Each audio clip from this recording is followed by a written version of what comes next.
TFC spiritual ప్రేక్షకులకు స్వాగతం. ఈ వారం రాశిఫలాలు పరిశీలిద్దాం. ఓం వసుదేవసుతం దేవం కంసచాణూరమర్దనం దేవకీ పరమానందం కృష్ణం వందే జగద్గురుం. శ్రీ రాధాకృష్ణాభ్యాం నమః. కృష్ణం వందే జగద్గురుం, అర్జునం వందే జగదేక వీరం.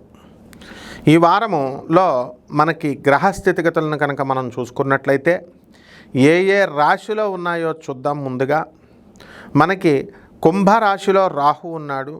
అలాగే ఈ యొక్క మీనరాశిలో శని భగవానుడు ఉన్నాడు. మరి కుజుడు మనకి ఈ యొక్క మేషరాశిలో ఉన్నాడు. ఆ తర్వాత ఈ యొక్క 15వ తేదీ వరకు కూడా మనకి ఈ యొక్క రవి మనకి వృషభ రాశిలో ఉన్నాడు. ఇక బుధుడు 29 మే 2026 సంవత్సరం నుంచి ఈ యొక్క మిథున రాశిలోకి వచ్చేసాడు. కాబట్టి ఈ జూన్ 15 తర్వాత నుంచి మనకి 2వ వారం వరకు కూడా మిథున రాశిలోకి రవి ప్రవేశం జరుగుతుంది. కాబట్టి మనము గురుడు ఆల్రెడీ మనకి ఈ యొక్క మిథున రాశిలోనే ఉన్నాడు. ఈయన 2 జూన్ 2026 సంవత్సరం తర్వాత మనకి కర్కాటక రాశిలోకి రావడం జరుగుతుంది. అలాగే సింహరాశిలో కేతు ఉన్నాడు. వీటిని బట్టి ద్వాదశ రాశుల వారందరికీ కూడా ఒక్కొక్క రాశి వారీగా ఎలా ఉంటుందో చూద్దాం.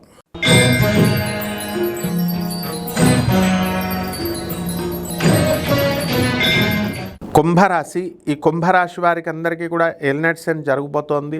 కాబట్టి ఏలినాటి శని ఉన్నప్పటికీ కూడా గురుడు 5వ ఇంట్లో ఇంతవరకు మిమ్మల్ని కాపాడుకుంటూ వచ్చాడు. అయినప్పటికీ కూడా చాలామంది అసంతృప్తితో ఉన్నారు.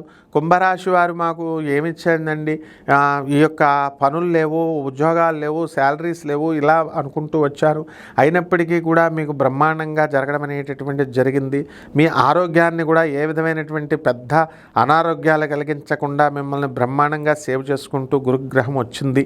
అలాగే ఈ యొక్క కుంభరాశికి మనకి సప్తమ స్థితిగతుడైనటువంటి కేతుగ్రహ ప్రభావం వలన భార్య యొక్క ఆరోగ్యం గురించి మీరు ఎక్కువగా ఆలోచించడం అనేటటువంటిది జరుగుతుంది.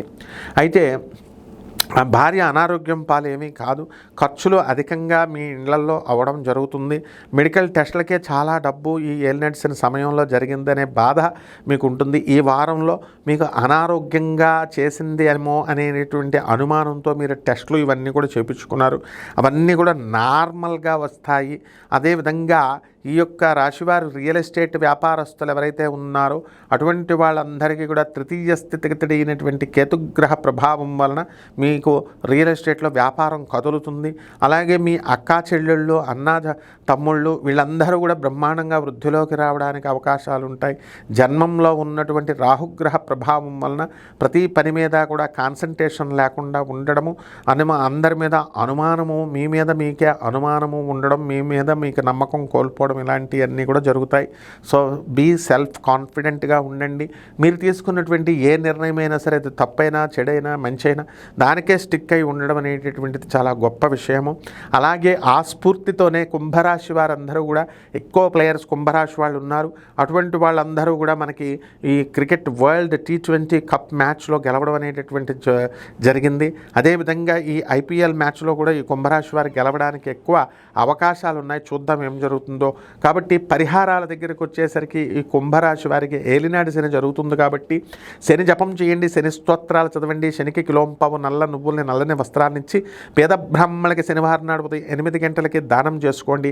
దశ మహావిద్యల్లో ఒకటైనటువంటి మహాకాళి అమ్మవారి యొక్క హోమాన్ని, అమ్మవారి యొక్క మంత్ర జపాన్ని మీ ఇళ్లలో చదువుకోండి చక్కగా, అలాగే చేయించుకోండి. అలాగే చక్కగా మీకు ఒక రావి చెట్టుని మీ ఇంట్లో పెంచుకోండి, లేదా మేడి చెట్టుని మీ ఇంట్లో పెంచుకోవాలి. అది తులసి మాతకి ఏ విధంగా అయితే తులసి చెట్టుకు పూజ చేస్తామో ఆ మాదిరిగా మీరు ఈ యొక్క రావి చెట్టుకు పూజ చేసుకోవాలి. తర్వాత పెద్దదవుతున్న కొద్దీ ఆ చెట్టుని తీసుకెళ్ళి రోడ్డు మీద వేసి మీరు చక్కగా నీళ్లు పోసి దాన్ని పెద్ద వృక్షంగా మార్చాలి.